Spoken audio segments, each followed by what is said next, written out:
Genèse, chapitre 3.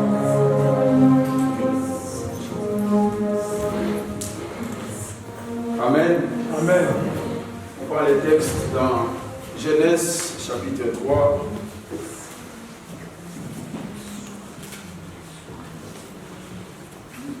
Il y a la technique qui bègue et on fera le nécessaire pour que nous puissions avoir les éléments. Amen. Genèse chapitre 3, les versets 1er au verset 6. J'ai lu au nom du Seigneur Jésus-Christ. Amen. Je t'attends que tu trouves. Genèse chapitre 3, 1 à 6. L'homme et sa femme étaient tous deux nus et ils n'en avaient point honte. Les serpents étaient les plus rusés de tous les animaux des champs que l'Éternel Dieu avait fait. Il dit à la femme, Dieu a-t-il réellement dit, vous ne mangerez pas de tous les arbres du jardin? La femme répondit au serpent, nous mangeons du fruit des arbres du jardin. Mais quant au fruit de l'arbre qui est au milieu du jardin, Dieu a dit, vous n'en mangerez point et vous n'y toucherez point, de peur que vous ne mouriez. Alors le serpent dit à la femme, vous ne mourriez point, mais Dieu sait que le jour où vous en mangerez, vos yeux s'ouvriront et que vous serez comme des dieux connaissant le bien et le mal. Amen. Amen. On va aller à Luc chapitre 6. Luc chapitre 4 plutôt. Luc chapitre 4, versets 18 à 19.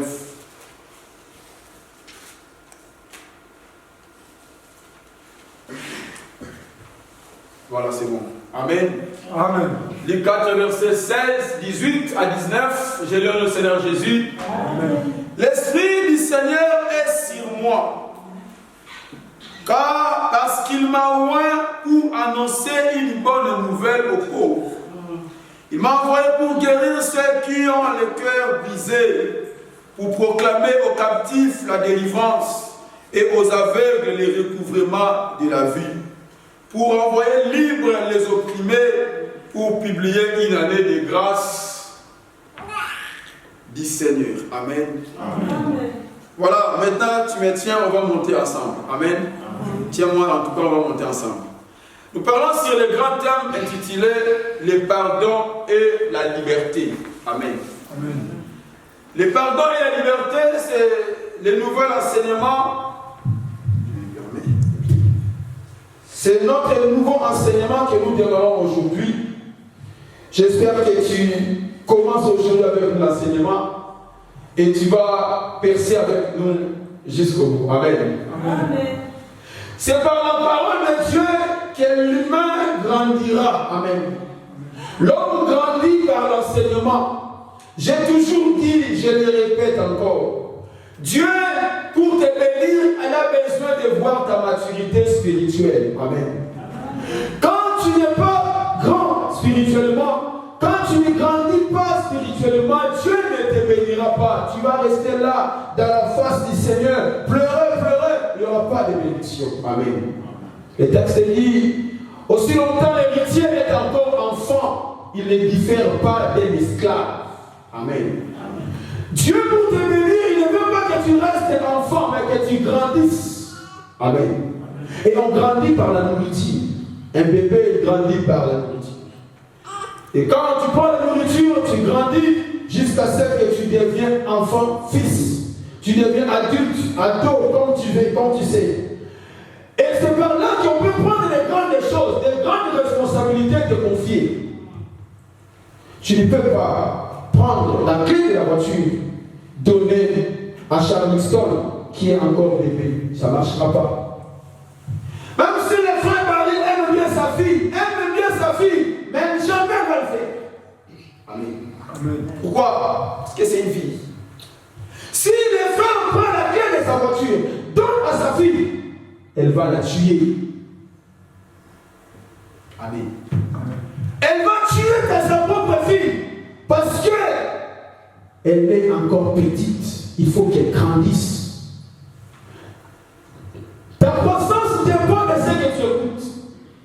La croissance physique dépend de ce que tu manges.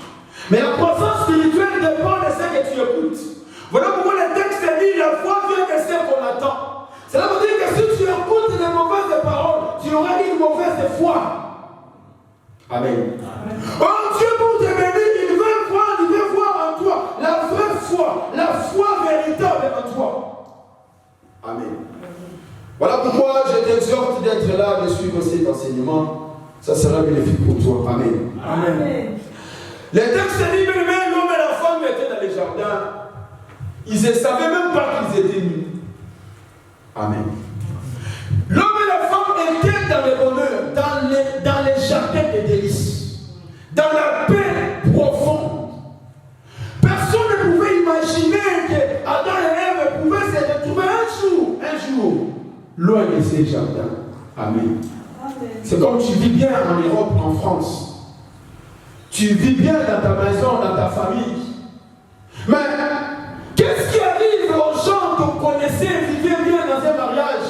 Et un jour, ils se retrouvent loin de leur domicile où ils étaient en paix.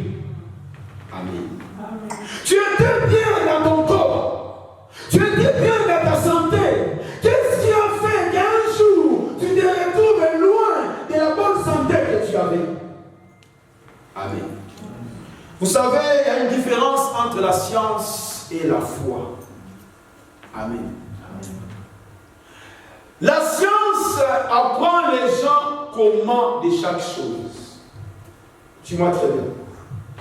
Nous tous, nous étions à l'école maternelle, l'université. On nous a tous appris comment, le comment de chaque chose. C'est dans la science. Comment faire ceci, comment faire voler un avion, comment faire ceci. Mais dans la foi, on s'interroge sur le pourquoi de chaque chose. Amen. C'est là où nous sommes séparés avec la science. Comment je vais te guérir?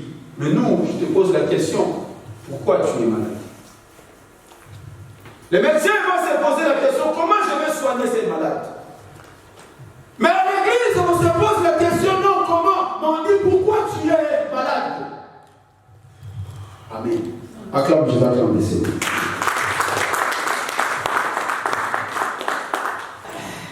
C'est-à-dire, le Seigneur, devant chaque situation qui t'arrive, chaque épreuve que tu traverses, pose-toi la question, non du comment, mais du pourquoi. Si tu commences à poser la question, comment je vais m'en sortir de cette situation, tu vas échouer. Parce que ça va devenir les mêmes causes, produire les mêmes effets. Amen. À l'église, on attaque les causes et non les conséquences. À l'hôpital, on attaque les conséquences. Nous partons vers la source. Alléluia. Pourquoi Adam et Ève vont se retrouver un jour loin du jardin, loin de leur domicile, loin de leur vie conjugale? La réponse, parce que le serpent est passé là. Parce que le serpent est passé par là. Parce que le serpent a visité ses couples. Parce que le serpent est entré dans les jardins. Voilà pourquoi ils se retrouvent loin de leur paix, loin de leur salut, loin de leur choix. Amen. Je vais dire à quelqu'un encore ce matin. Si tu te retrouves à cette situation aujourd'hui, peut-être que tu n'as jamais compris le pourquoi, mais je vais te révéler aujourd'hui, c'est parce que le serpent a passé, c'est parce que le diable est passé par là. Voilà pourquoi tu es aujourd'hui là, dans cette situation. Alléluia. Gloire au Seigneur, parce que nous avons un Jésus. Alléluia. Un jour, Israël, il était en train de souffrir parce qu'il y avait des serpents venimeux qui ont attaqué les camps. Lorsqu'ils ont commencé à être morçus par les serpents commencent à traverser les camps. Dieu a dit à Moïse, élève un serpent des rangs, tu mettras ça sur une perche. Alléluia. Heureusement, le serpent des reins était arrivé. Quand le serpent des reins a été dressé, la Bible dit quiconque était morçu par les serpents, lorsqu'il retournait les yeux, lorsqu'il regardait seulement les serpents des reins, il conservait sa vie. Ça veut dire qu'au lieu de la mort, c'était la vie. Aujourd'hui, même si les serpents est passé dans ta domicile, est passé dans ton mariage, est passé dans ton travail, nous avons un serpent des reins. Il suffit de regarder à Jésus. Alléluia.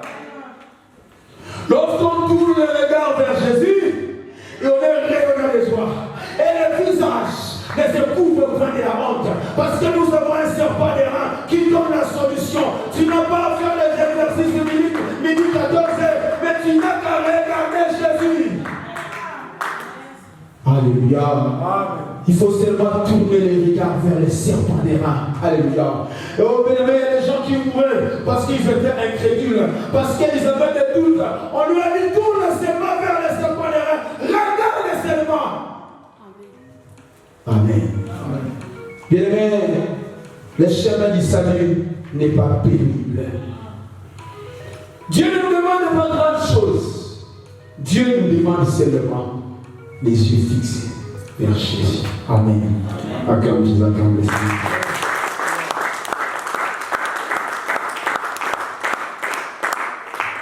Bien-aimé, dans cet enseignement sur le pardon et la liberté, nous voulons simplement explorer la théorie de la liberté.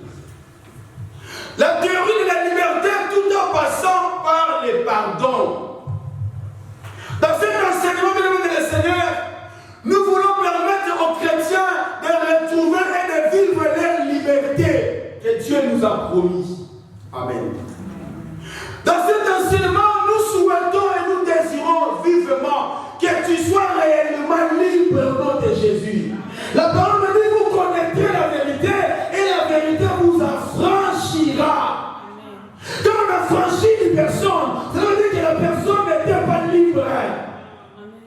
Devient libre au nom de Jésus-Christ. Alléluia. Mais la liberté, c'est un droit. Amen. C'est un droit que tu dois jouir, toi qui vis dans ce siècle. La liberté, c'est un droit que tu dois vivre, toi enfant de Dieu. Que tu dois vivre, bien-aimé le Seigneur, c'est droit qui va te permettre de faire tout ce que ton cœur désire sans contrainte. Amen. Amen. C'est un droit que tu dois jouir tout au long de ta marche et ta course avec le Seigneur. Tu dois jouir de ces droits, alléluia, qui te permet de vivre, bien le Seigneur, d'accomplir tout ce que le cœur a besoin, sans contrainte, sans limite. Tu fais des choses que ton cœur a besoin, mais sans avoir une contrainte quelconque, sans avoir une limite quelconque. C'est ça la liberté. Alléluia. Est-ce que tu peux acclamer Jésus pour toi?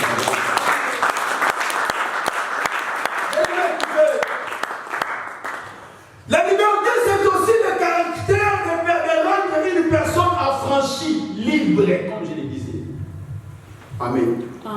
C'est le caractère qui te permet de vivre la liberté totale dans tout son sens. Cela est contraire de l'esclavagisme. Cela est contraire de la servitude. Une personne qui vit les droits de liberté, il n'est pas esclave. Amen. On ne parlera pas de l'esclavagisme dans les camps de ces personnes. On ne parlera pas des servitudes dans les camps. On ne parlera pas du corvée dans la vie de cette personne. Cette personne, il a un droit, c'est un droit qu'on lui a donné. Amen. Amen. Amen. Vous savez, ici, nous vivons un pays de droit, non? Alléluia. Amen. Tu veux faire quelque chose, on va te dire, ouais, tu n'as pas droit. Amen. Amen. C'est comme ça. Et ces choses que tu vois imposer, les hommes imposés sur la terre, tu penses que Dieu ne les connaît pas? Amen. Dieu le connaît. Dieu, il est le papa qui permet et qui veut que nous puissions être libres. Que tu fasses les choses dont ton cœur a besoin, sans contrainte, sans difficulté, sans limitation, sans ambiguïté. Amen. Amen. Je suis révolté de voir des croyants. Nous sommes déjà en France, nous sommes déjà en Europe, mais toujours en conclusion des choses avec des limitations. Amen. Amen. Tu veux aller à Paris, vas-y à Paris. Tu veux aller à Abondance, vas-y. Tu veux aller, vas-y. Alléluia. C'est-à-dire que tu n'as pas de contraintes. Tu veux voyager, vas-y. Tu veux aller en Afrique, vas-y. Tu n'as pas de contraintes. Alléluia. Tu veux acheter une maison, tu achètes. Tu veux acheter je ne sais pas quoi, tu achètes. Alléluia. Amen. Pas de contraintes. Et que cela ne soit pas seulement dans ta vie, mais que cela soit aussi dans notre église dans son entièreté. Alléluia. Acclame Jésus, acclame le Seigneur. Beaucoup de personnes s'obstinent ou bien ignorent cette vérité. Parce que beaucoup se contentent de ce qu'ils vivent ici en Europe ou dans leur vie. Amen. Beaucoup de gens, même le Seigneur, ils sont contents du peu, du miettes qu'ils sont en train de manger. Amen. Mais est-ce que tu es libre? La question, je disais, nous ici on parle du pourquoi. Est-ce que réellement tu es libre? Amen. Regardez, Christ dit, si le Fils vous a franchi, vous serez. Ah! Pourquoi papa il parle de réellement? Amen. Amen. Son enfance. Amen. Amen. Tu connais le français plus que moi. Tu veux dire qu'il est libre. Amen. Mais pourquoi le Seigneur parle et dit réellement? Cela veut dire qu'il y a des croyants qui ne sont pas réellement libres. Qui se croient être libres, mais en foi il n'est pas libre. C'est ce qui m'a compris. Il pense qu'il est libre, mais non, il n'est pas libre. Regardez, je vous donne un exemple. C'est comme en prison. Amen. Quelqu'un qui est en prison, qui est captif, il peut manger. Il va manger le matin, petit-déj, ça ne manque pas. Le soir, tu as ton repas. À midi, tu as ton repas. Le soir, tu as ton repas. Amen. Tu peux penser que tu es bien. Amen. Mais, la douche, tu vas aller prendre la douche. Dormir, tu peux dormir. Amen.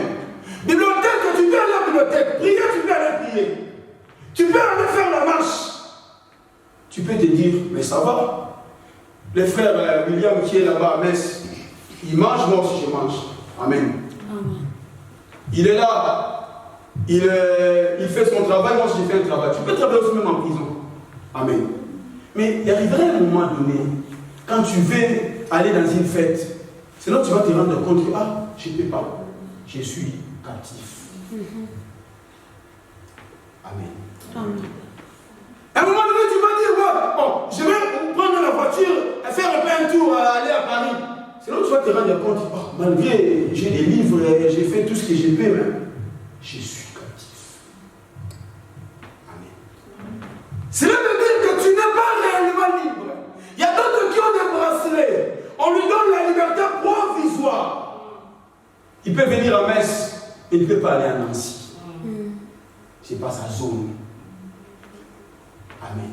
Amen. Tu peux nous faire croire que oui, je suis libre, je vais aller à Paris, je vais aller à Gondal, mais aller à Paris, non, parce que ce n'est pas la zone. Ça veut dire que tu n'es pas réellement libre. C'est ça ce qui se passe dans la vraie vie maintenant. Europe, tu es arrivé. Les papiers, tu l'as. Les enfants, tu l'as. Tu peux te dire que je suis libre, ça bouge, ça marche. Il va arriver un jour. Et tu vas dire, moi, je vais me acheter une maison. Blocage. Amen. C'est là où tu vas te rendre compte maintenant, oh, maintenant, pourquoi je n'arrive pas à le faire? Pourquoi les autres arrivent à le faire et moi je n'arrive pas à le faire? C'est là où tu vas te rendre compte que je suis captif. Amen. J'ai des limites, j'ai des contraintes. Amen. Il y a beaucoup de personnes qui pensent, lui il a réussi à avoir les papiers facilement. L'autre là, ils n'arrivent pas. Il peut se dire que voilà, lui là en tout cas, je ne comprends pas pourquoi c'est comme ça. Il est captif. Tu n'as pas encore compris les contraintes que l'ennemi a imposées pour ta vie. Un captif, il dépend des contraintes imposées par l'ennemi. Il dépend des limites que l'ennemi a imposées pour sa vie. Tu iras là-bas, tu ne partiras pas. Il y a l'histoire de Chiméi, où Salomon lui avait dit, si Chiméi, tu ne sortiras pas de Jérusalem. Les jours où tu vas sortir de Jérusalem, Chiméi, en tout cas, tu auras des problèmes. Cela durera 2 ans. Il a oublié. Amen. Un jour, ses serviteurs vont s'enfuir dans un pays à côté. Arrivé là-bas, on dit à Salomon, ah, Chiméi est parti suivre ses serviteurs. Salomon lui appelle et dit, je t'avais dit quoi? Les jours où tu sortiras des jours. C'est-à-dire qu'un homme qui est captif, un homme qui n'est pas réellement libre, il vit avec des limitations, il vit avec des limites et des contraintes. Alléluia. Acclame Jésus. Bien-aimé dans le Seigneur, je connais beaucoup de personnes. J'ai prié avec un frère. Ça fait presque 20 ans qu'il était en France. Mais jamais signé un contrat.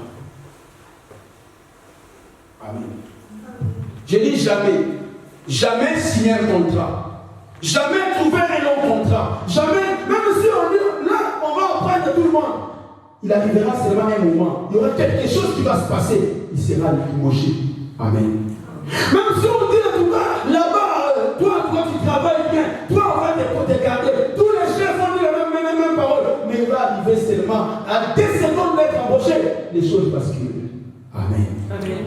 Être captif. Si Christ vous a franchi, vous serez réellement libre. Et je prie, ma soeur, mon frère, que tu sois des hommes et des femmes, que nous soyons une famille libre et réellement libre. Mais avant toutes ces choses, comme je disais, pourquoi tu es captif? Pourquoi tu as des contraintes? Alléluia. Pourquoi? Tu n'arrives pas à accomplir ça, tu arrives à faire ceci, mais là tu n'arrives pas. Pourquoi? Vous savez, mes amis, j'exhorte souvent les jeunes.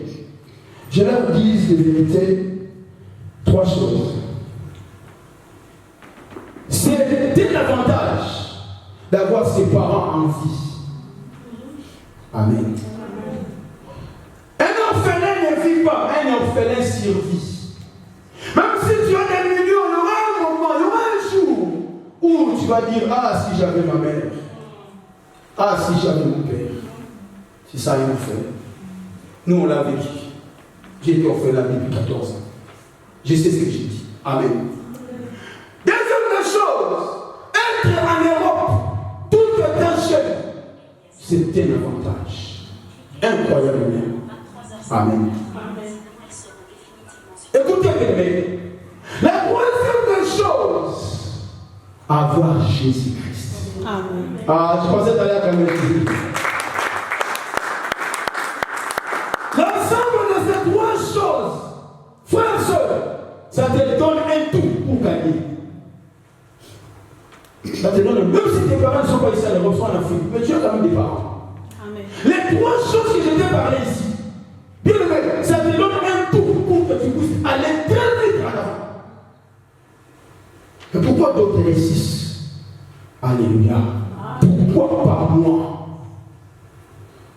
Pourquoi je vis des contraintes dans ma vie? Pourquoi je vis des limitations dans ma vie? Pourquoi les choses, des fois il va, des fois ça ne va pas? Amen, amen, amen. Bien aimé, Jésus venait dans le monde. Jésus est venu avec un cahier de charges. Vous savez comme un député quand il fait sa propagande. Là, à Metz, il y aura des élections les 15, les 22. Hein, ils vont voter la maire. Amen. Dans nos boîtes de lettres là-bas, tu vas voir les plans d'action de chaque candidat. Moi, votez-moi, je ferai ça, je ferai ceci. Amen. Chaque homme fort, quand il vient pour accomplir une mission, il a un cahier de charges, il a ce qu'on appelle des plans d'action. J'ai dit aussi, comme le véritable héros, comme le véritable homme fort, venant dans le monde, avait aussi les plans d'action. Jésus était venu dans le monde, dans le but de mourir à la croix. Amen. Parce que le but de sa venue, c'était d'aller à la croix mourir. Parce que l'homme ne pouvait pas retourner dans les jardins. Parce que l'homme était resté nu. Il faut que Jésus le fasse retourner dans les jardins. Parce qu'il a perdu les jardins. Rappelez-vous en introduction, j'avais dit, l'homme a perdu les jardins, son domicile, sa paix, parce que les serpents étaient passés. Mais Jésus maintenant venant, il fallait faire retourner l'homme dans son état initial. Mais l'homme était dit, alléluia. Maintenant, Dieu il faut des vêtements. Dieu, qu'est-ce qu'il a fait? Dieu avait tué un animal dans les Genèse pour habiller l'homme. Et maintenant, au temps de Jésus, Jésus c'est son corps qui devait être des vêtements pour que nous puissions habiller et retourner dans les jardins. Voilà pourquoi le texte dit, revêtez-vous du Seigneur Jésus-Christ. Amen. C'est-à-dire que nous devons revêtir Jésus pour avoir des vêtements et être retourner dans les jardins. Bien-aimé dans le Seigneur, si tu es nu, tu ne pourras pas entrer dans les jardins. Parce que là-bas, il faut être habillé. Amen. Voilà pourquoi, quand on l'a arrêté, la première des choses, on a pris son vêtement. Amen. On l'a divisé en 4 parts, et sa tunique, ils ont tiré au sol. Je ne vais pas le temps d'expliquer. Mais comprenez que c'était prophétique, et ces choses illustraient et manifestaient comment est-ce que les vêtements de Jésus ou le corps de Jésus pourraient servir le Seigneur comme un habillement pour l'Église. Alléluia. Mais avant d'aller à la croix, il faut faire des choses qui seront des signes, qui va représenter ce que Jésus est dans l'adoration. Amen. Acclame Jésus, acclame Jésus.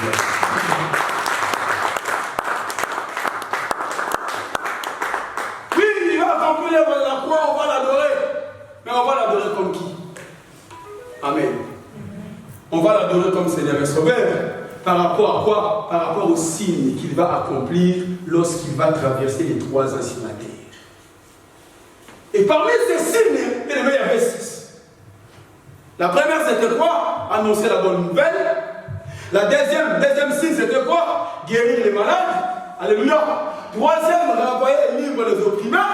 Alléluia. Quatrième, c'était quoi? C'était donner les yeux aux aveugles. Et cinquième, rendre libre. Amen. Sixième, c'était publier l'année des grâces. Maintenant, nous sommes au 5e signe. Jésus vient dans le monde. Parmi son canevas, parmi les listes des éléments qu'il va accomplir, donner les yeux aux aveugles, les opprimer la liberté, mais aussi rendre libres les captifs. Ça veut dire que Jésus, avant de venir, il voyait les gens qui sont à Metz, les gens qui sont, je ne sais pas, en France, il y a des gens qui sont captifs. Il faut qu'ils soient entrés dans les calendriers, dans les canevas. Et tu fais partie de ces personnes que Jésus est mort à la croix. Fais de l'œuvre de la croix, une œuvre personnelle, propre à toi, parce que Jésus te voyait que tu étais captif et il t'a mis dans son programme. Amen. Amen. Aucun candidat pour occuper la mairie de Metz va mettre dans son programme que je leur donnerai de l'électricité. Alléluia. Nous avons déjà de l'électricité. Là, il propose qu'on puisse avoir des transports gratuits. C'est parce qu'on a des difficultés du transport. Amen. On met dans les programmes ce qui n'est pas là, ce qui est comme besoin. Alléluia. Voilà pourquoi nous, dans l'église, nous disons ceci. Peu importe ce que tu as traversé, sache-le très bien que Jésus t'avait mis dans son programme. Tu es là parce que tu es dans le programme de Jésus. Tu es dans le programme de Jésus. Que Jésus t'exauce. Que Jésus te donne la joie. Qu'il te donne la liberté. Qu'il te donne la paix. La source de la délivrance. Envoyez libre les captifs. Amen. Tu as besoin de la liberté au nom de Jésus. Amen. Alléluia. Bien-aimé dans le Seigneur, cette liberté, bien-aimé le Seigneur, que Jésus donne, Jésus la donne gratuitement. Alléluia. Amen. Bien-aimé, voilà pourquoi à la croix, Jésus devait crier et dire tout est accompli. Parce que dans son plan d'action, tout était accompli. Alléluia. Il a envoyé les personnes qui étaient en captivité. Lazare était 4 jours, il est sorti. Bartimée, il n'avait pas les yeux. Il a fini par voir. Alléluia. Annoncer la bonne nouvelle, il l'a fait. Qu'est-ce que j'allais dire encore? Toutes ces choses, Jésus l'a fait. Il avait la fierté de lui dire tout est accompli. Amen.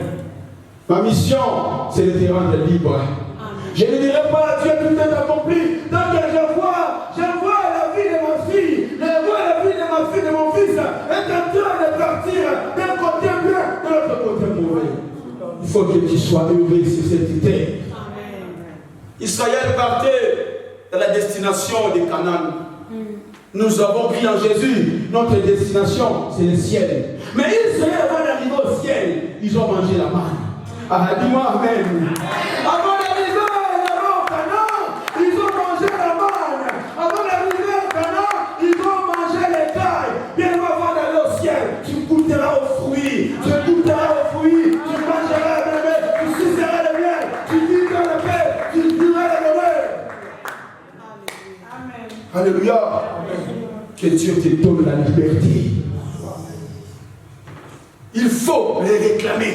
Il faut les dire. Alléluia. Je suis enfant de Dieu. La Bible dit, là où il y a l'Esprit de Dieu, c'est là où il y a. Que Dieu bénisse sa parole.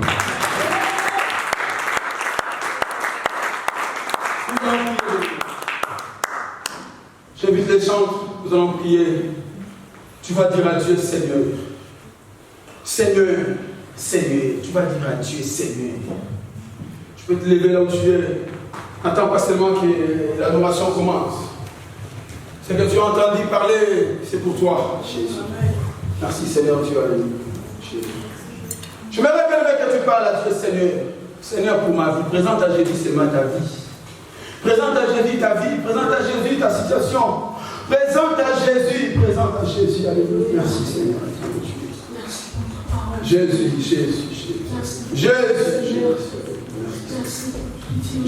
alléluia. Jésus. Nous allons chanter au Magétride, alléluia. Nous allons chanter à ta croix, bien-aimé de Seigneur. Bien-aimé, à ta croix, je viens déposer mes fardeaux. Parle à Jésus pour ta vie. Parle à Jésus pour ta vie. Parle à Jésus pour ta vie.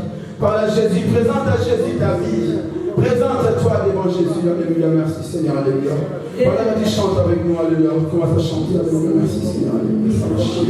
À ta croix, je dépose mes fardeaux et mes péchés. Décharger mes douleurs, mes maladies et iniquités. À ta croix,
Ça peut être les paroles. Nous allons apprendre beaucoup de choses dans l'enseignement. Nous allons apprendre les détails de ce qui peut lier une personne. Mais tu vas déjà commencer à te lancer. Tout ce qui te rend captif. Ça peut être une chaîne. Ça peut être un fil. Ça peut être une parole prononcée. Ça peut être une sorcellerie familiale. Ça peut être quelque chose. Mais nous commençons à les détruire. Il faut que les femmes maintenant, dans ta vie, dans laquelle elle est brisée, elle est condamnée.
Ça va être une nourriture, ça va être quelque chose de manger.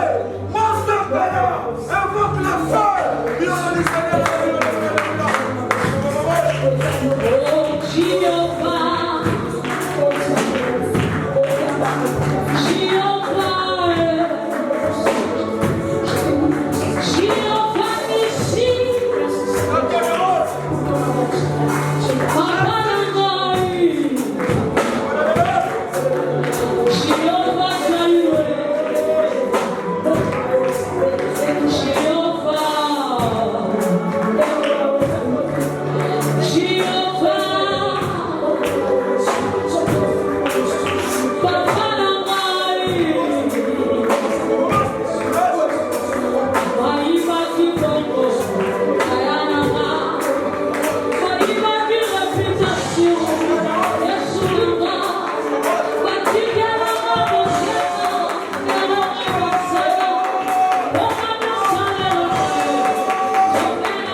dans ton plan d'action, il y a mon frère.